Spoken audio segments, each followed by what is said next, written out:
Hello and welcome to BloombergQuint. JK Paper has come out with a set of quarterly numbers, and joining us is the company's CFO, Mr. V. Kumaraswamy.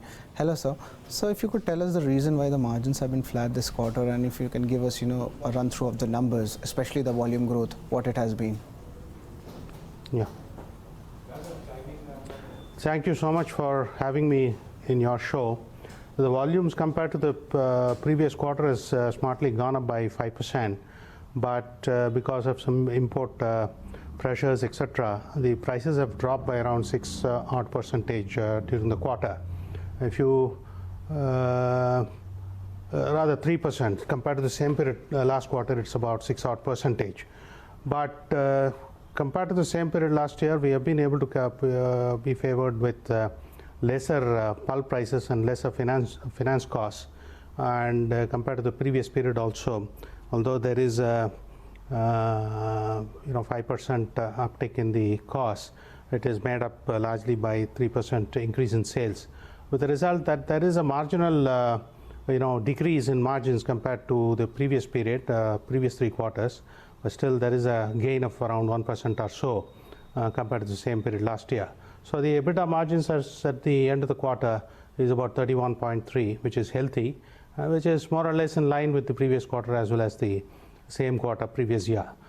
So the volumes have been supported by better capacity utilization, an uptick of around 1.8 to 2%, as well as better operating efficiencies of the plant, where most of the costs have been under control. So that's how we have been able to maintain despite the fall in prices. And what are the current capacity utilization levels, looking like, for all your plants?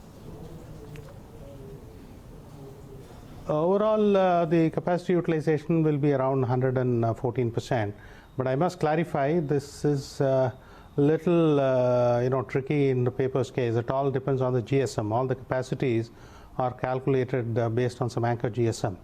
But if you get better GSMs to market, obviously all this goes to the capacity utilization, calculations.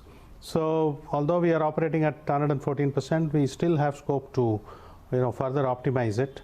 As it is, as we go along, through operational improvements and operational excellence programs, we keep improving it by 2-3% year on year anyways. On top of it, if you manage to get better GSMs to market, it further goes up. And what is the update for the company's packaging board unit, for its CPM unit, how much the progress has been yet? The progress is as per schedule, and sometime during the first quarter of 21-22, it should be up for trial production. And so far, there are no observed delays, and the project financial closure is more or less done.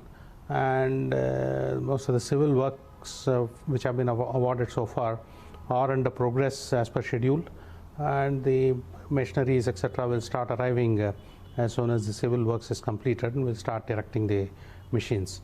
I would say it is quite comfortable and optimistic, and we don't expect any delays in the commissioning of the project. And what are the current Capex plans, going ahead, into FY21? See, as you know, we acquired this company, Sirpur Paper Mills, and we are in the process of revival. And the last period of 20-25 days, it has all the machines are under operation and is slowly ramping up fast in being able to absorb the capacities. And on top of it, we have announced this big capacity expansion in our Surat plant, which is about 2,100 crores on a gross basis. And that will be our priority over the next about, let's say, 18 months. But sath we are also investing in cost-saving measures, energy-saving measures, better pollution control equipment, water-saving measures. These kinds of operational improvement programs we are investing. But big-time investments are these two. And we will take a call on any big investments only after we are through with the expansion project at Surat. And what about the current debt levels, which the company is having right now? The debt levels, at around 1,200 to 1,250 kind of crores, as you know, is just about 1.25 times of EBITDA, annualized EBITDA.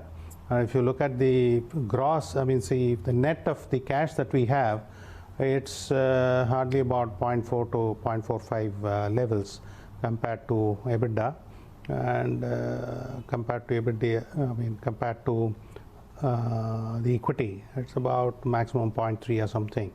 And even after all the loans for the project is fully availed, it may not push past 1:1 kind of ratio on a debt equity basis. Even at a debt to EBITDA level, it will not be very uncomfortable. All right, so the last question is, how you're looking at, the outlook for the industry as well as the margin guidance, going into FY20 and for your company. So the industry's outlook is good, especially since most of the operational improvements as well as maintenance of EBITDA has come from internal improvements.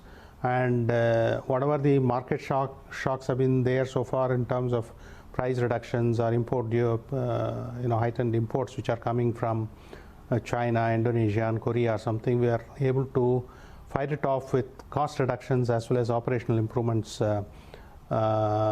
within the company, and that is fairly true of the first 7 or 8 big companies in the paper industry. And volume growth is around 5 to 6% for this industry, which is not too bad considering the general economic slowdown. And as I mentioned, we also saw some uptick in the volume growth during the quarter compared to the compared to the previous quarter. So not too bad considering the general economic slowdown, and we do expect that it will pick up pace once the economy revives. All right, sir, we'll leave it till there. Thanks for talking to BloombergQuint. Thank you so much for having me on the show.